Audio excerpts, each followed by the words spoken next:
میں ہوں سلمان رشید اور یہ ہے ایک مسافر کی دنیا۔ کہانی ہے ایک بندے کی جس کا نام تھا JG5۔ رہنے والا وہ اسکاٹ لینڈ کا تھا اور وہ ایک 21-22 سال کا لیفٹیننٹ تھا جب اس کو سندھ میں ٹرانسفر کیا گیا۔ اور سندھ میں وہ کام کس کے ساتھ کر رہا تھا؟ خان گڑھ نام کے ایک شہر کے اندر ایک بڑا ہی کمال کا آدمی تھا جس کا نام تھا جان جیکب، جس کے نام سے خان گڑھ کو آج تک ہم جیکب آباد کہتے ہیں۔ وہ جان جیکب کے ساتھ کام کر رہا تھا اس کے ماتحت کے طور پہ، اور اس نے کہا کہ جناب یہ جو نہریں یہاں پہ چل رہی ہیں، اور نہریں وہ کلہوڑوں کے دور کی تھیں اور بہت ساری اس سے بھی پہلے کی تھیں جن کو کلہوڑوں نے اور پھر بعد میں ٹالپوروں نے مرمت وغیرہ کر کے ٹھیک ٹھاک کر کے چالو رکھا ہوا تھا۔ وہ نہریں جو تھیں وہ تھیں اننڈیشن کینالز، یعنی وہ جیسے اب ہمارے یہاں ایک ہیڈ ورکس بنا ہوتا ہے، وہ گیٹ آپ اوپر کرتے ہیں تو پانی آ جاتا ہے، گیٹ نیچے کرتے ہیں پانی بند ہو جاتا ہے۔ اننڈیشن کینالز جو ہوتی ہیں ان کے اندر گیٹ نہیں ہوتے، وہ بس یوں ہی دریا سے ایسے نکال لی جاتی ہے۔ جب دریا چڑھتا ہے تو اس میں نہر میں پانی آ جاتا ہے، اور دریا چڑھتا گرمیوں کے اندر ہی ہے۔ سردیوں میں اگر اس زمانے میں تو چونکہ ڈیم ویم کہیں بھی نہیں تھے، 1855 کی میں بات کر رہا ہوں، 1850 کی دہائی کی، تو اس وقت تو ڈیم کہیں بھی نہیں تھے، تو دریا سردیوں میں بھی کبھی کبھی تھوڑا چڑھ ہی جایا کرتا تھا۔ تو جب بھی وہ چڑھتا تھا، خاص کر کے گرمیوں میں، تو نہر میں پانی آ جایا کرتا تھا۔ 5 کہتا تھا کہ یہ جو ہمارے پاس یہ ان ریگولیٹڈ پانی ہے یہ بڑا نقصان دہ ہے۔ اس سے ایک تو جو ہے کھیتی باڑی صحیح نہیں ہوتی، اور بقول 5 کے اس کا فکرہ کچھ اس قسم کا تھا جس کا مطلب ہے کہ یہ ایک لاٹری ہے، it's a species of lottery. کھیتی باڑی جو ہے یعنی جوا ہے، لگ گیا تو وارے نے آرے، نہیں تو پھر پٹڑا۔ تو وہ جناب وہ کہتا تھا کہ یہ اس لیے، اور دوسرا وہ کہتا تھا کہ یہ جب ان ریگولیٹڈ پانی نہروں میں آتا ہے تو نہر ٹوٹنے کا بھی خطرہ ہے۔ زیادہ پانی آ جاتا ہے، نہر ٹوٹ جاتی ہے، تو وہ جو کسی غریب کسان کی زمین کے پاس ٹوٹتی ہے تو اس کی ساری فصل ڈوب جاتی ہے۔ تو وہ کہتا تھا کہ جی یہ بالکل نہیں، اور ہمیں یہاں پہ انویسٹ کرنا چاہیے یہ گیٹڈ ریگولیٹڈ نہروں کے اوپر۔ اور پھر وہ جو 4-5 سال وہ وہاں پہ رہا، بلکہ زیادہ رہا جیکب کے ساتھ، تو اس نے حساب لگایا کہ سالانہ کوئی 30-35 لاکھ روپیہ جو تھا وہ نقصان ہوتا تھا کہ فصل کم ہوتی تھی۔ وہ کہتا تھا کہ فصل کو ہم بڑھا سکتے ہیں۔ تو یہ نہیں تھا کہ انگریزوں کو صرف ہمارے غریب غربا دہقانوں کی فکر تھی کہ ان کا پیٹ بھر جائے، انہوں نے ٹیکس لینا ہوتا تھا، تو اس لیے وہ ان کو یہ چنتا بڑی تھی، تو وہ اس کا خیال تھا کہ فصل بڑھائی جا سکتی تو بڑھائی جانی چاہیے۔ اور 5 کی اسکیم جو تھی وہ یہ تھی کہ جناب سکھر سے آپ نکالیں 2 نہریں، ایک لیفٹ بینک پہ اور ایک رائٹ بینک پہ۔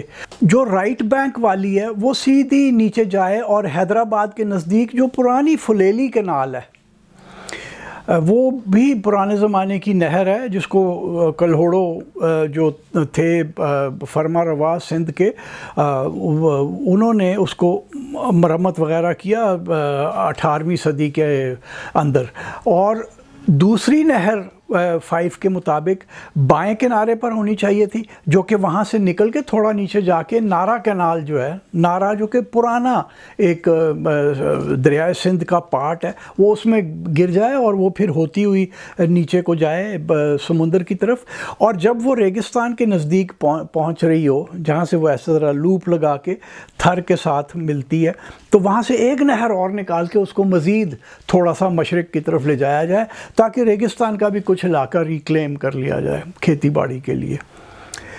اور پھر وہ کہتا تھا کہ جناب 2 نہریں آپ اور نکالیں، 4 نہروں کا 5 کا پروگرام تھا۔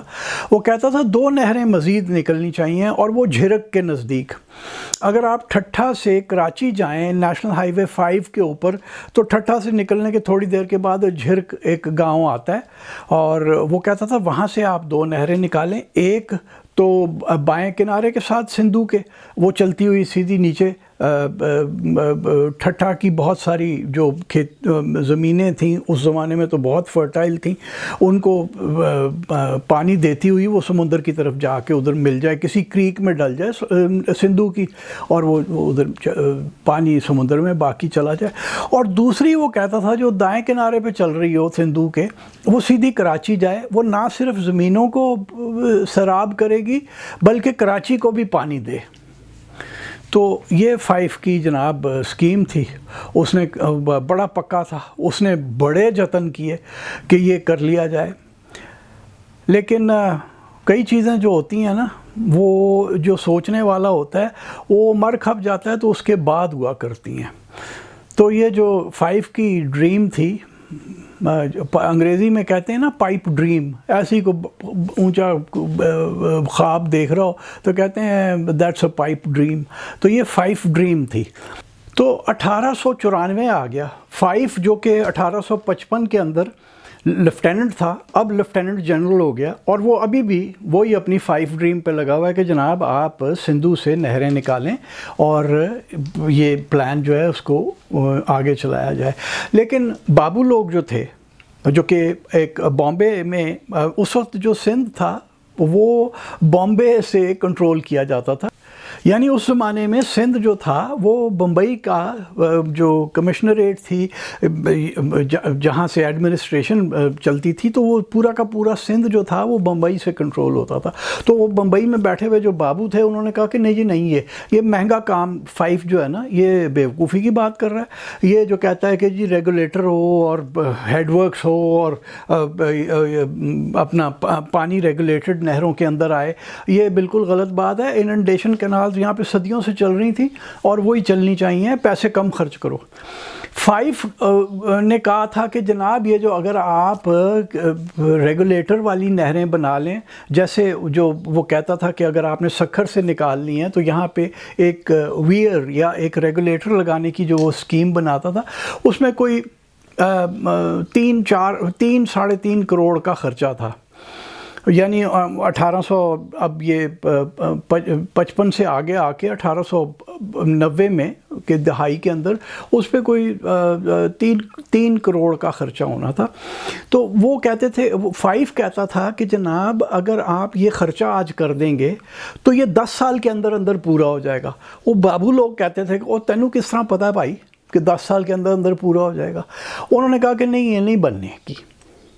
خیر جی، 5 بیچارہ ریٹائر ہو گیا، وہ اسکاٹ لینڈ واپس چلا گیا، وہاں جا کے وہ مر کھپ بھی گیا، اور جو اس کا خواب تھا نا، اب ادھر کسی کو ہوش آئی، انہوں نے کہا یار وہ کہتا کیا تھا، وہ ذرا کاغذ نکالنا بھائی، وہ 5 صاحب ہوا کرتے تھے، ایک جے 5 صاحب، وہ انہوں دا کاغذ کڈو بھائی، لبو کہ کی لکھیا سی انہیں۔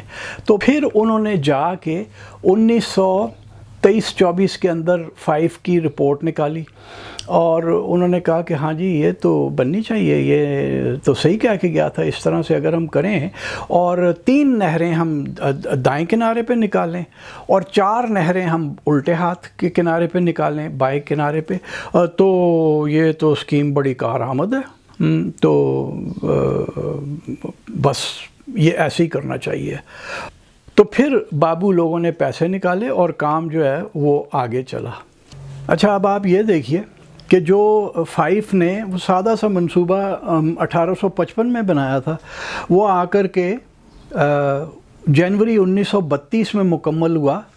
یہ جو سکھر بیراج آپ دیکھ رہے ہیں، اس صورت میں 66 گیٹ ہیں سکھر بیراج کے، اور اس سے نہریں نکلتی ہیں، وہی جو میں نے بتایا کہ 4 بائیں ہاتھ کے کنارے پہ اور 3 دائیں ہاتھ کے کنارے کے اوپر۔ اور یہ جو آپ تصویر دیکھ رہے ہیں، یہ سکھر بیراج کی یہ تصویر ہے. دائیں کنارے کی طرف جو نہریں نکالنے والے ہیں یہ اس کے گیٹ ہیں. پہلا جو آپ کے قریب ترین جو گیٹ آپ کو دکھ رہے ہیں وہ دادو کینال کے ہیں. دوسرا جو درمیان میں آپ کو دکھ رہے ہیں وہ رائس کینال ہے. اور جو پرے دور آپ کو دکھ رہے ہیں وہ کھیرتھر کینال کے ہیں. اور اسی طرح سے 4 نہریں الٹی ہاتھ پہ نکل رہی ہیں بائیں ہاتھ پہ، تو وہاں پہ بھی اسی قسم کی ایک ارینجمنٹ ہے. تو یہ جو علاقہ انہوں نے سیراب کیا، وہ جو پرانی نہریں تھیں، مثلا وہ کلہوڑوں کی بنائی ہوئی ایک بیگاری کینال تھی، وہ چونکہ بیگار لے کے، یعنی کہ وہ زبردستی کی مشقت لے کے، ان سے مزدوری لے کے لگایا کرتے تھے لوگوں کو کام پہ، اور وہ نہر چونکہ بیگار پہ بنی تھی تو وہ بیگاری کینال پہلے زمانے سے ہی کہلاتی تھی. پھر انگریزوں نے بھی اس کو جب آ کے ریہیبلیٹیٹ کیا جیکب کے زمانے میں تو وہ بیگاری کینال ہی کہلائی. اور یہ جو نہریں نکلیں تو ان سے ان پرانی نہروں کو بھی چالو کر دیا گیا.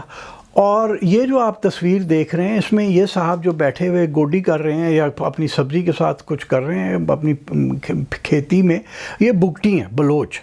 بگٹی لوگ درویش فقیر لوگ ہوتے ہیں، وہ تو کھیتی باڑی کبھی نہیں کیا کرتے تھے. میں نے اس بندے سے جب پوچھا کہ بھائی وہ اب یہ اپنا، جب انہوں نے بتایا کہ جی میں بگٹی ہوں، تو وہ میں نے کہا کہ اچھا بگٹی لوگ تو بھیڑ بکری کا کام کرتے تھے. آپ کہنے لگا صاحب ہمارے تو دادا کے زمانے میں یہ نہر آ گئی تھی، تو یہ جو زمین ہمیں ملی ہم لوگ تو لگے ہوئے ہیں اسی کو، کیونکہ اس سے پہلے ہمارے واقعی نہیں کرتے تھے کھیتی باڑی. گھر کے باہر کوئی چھوٹی موٹی کہیں تھوڑا سا پانی مل گیا تو کچھ لگا لیا. یہ فری رینجنگ لوگ ہیں نا بگٹی، سارے بلوچ ایکچولی. تو انہوں نے کہا کہ وہ ہم تو اب کسان بن چکے ہیں. تو یہ اور بڑے راضی تھے یہ، جب میں انہیں 2015 کے اندر ملا ہوں تو یہ بڑے راضی تھے. اچھا اگر آپ اسی طرح ذرا سندھ کی طرف دیکھیں تو یہ جو لہلہاتے آپ کو سرسوں کے کھیت دکھ رہے ہیں، یہ جو رائس کینال تھی اس کے بغیر یہ بالکل نہیں بن سکتے تھے. یا یہ جو آپ ایک سین دیکھ رہے ہیں لاڑکانہ کے نزدیک، یہ بھی جو 3 نہریں نکلنے والی تھیں ان کی وجہ سے ہوا. تو وہ جو فائف نے وہ پہلے زمانوں میں 1855 میں ایک خواب دیکھا تھا، وہ بڑا پکا صحیح ہوا آ کے جنوری 1932 میں جب سکھر بیراج مکمل ہو گئی. یہ میں آپ کو اس کا ایک کریسٹ دکھا رہا ہوں سکھر بیراج کا، جو اگر آپ بیراج پہ جائیں تو دائیں کنارے کے اوپر رائٹ ہینڈ کے اوپر جو وہ بلڈنگ ہے اس میں دفتر ہیں محکمہ پاشی والوں کے، اریگیشن ڈپارٹمنٹ کے. تو وہاں پہ اس کے باہر یہ لگا ہوا ہے بڑا خوبصورت، اوپر کریسٹ بھی بڑا خوبصورت ہے.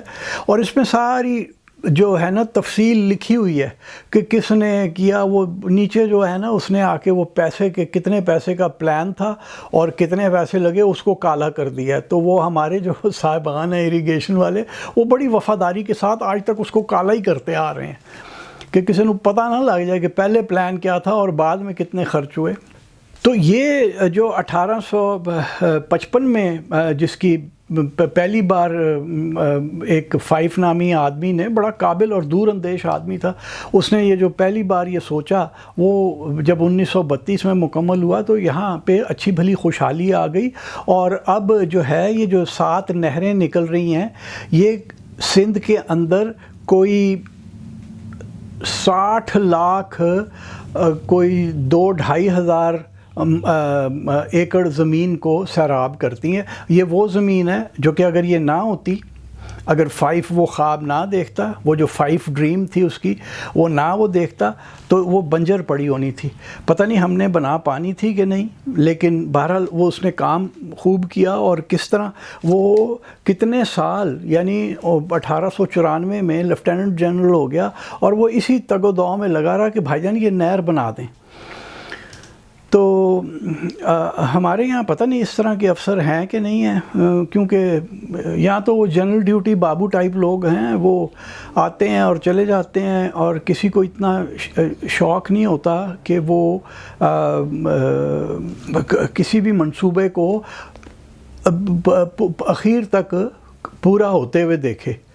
5 ایک انجینئر تھا، اور اس نے ایک انجینئر کی حیثیت سے سوچا، اور اس کی بدولت یہ جو آپ سکھر بیراج کی مختلف آپ کو میں ابھی جو چلاتا چلا آ رہا تھا تصویریں، یہ آپ جو دیکھ رہے ہیں، تو یہ بغیر 5 کے یہ ہمیں سکھر بیراج نہ ملتی۔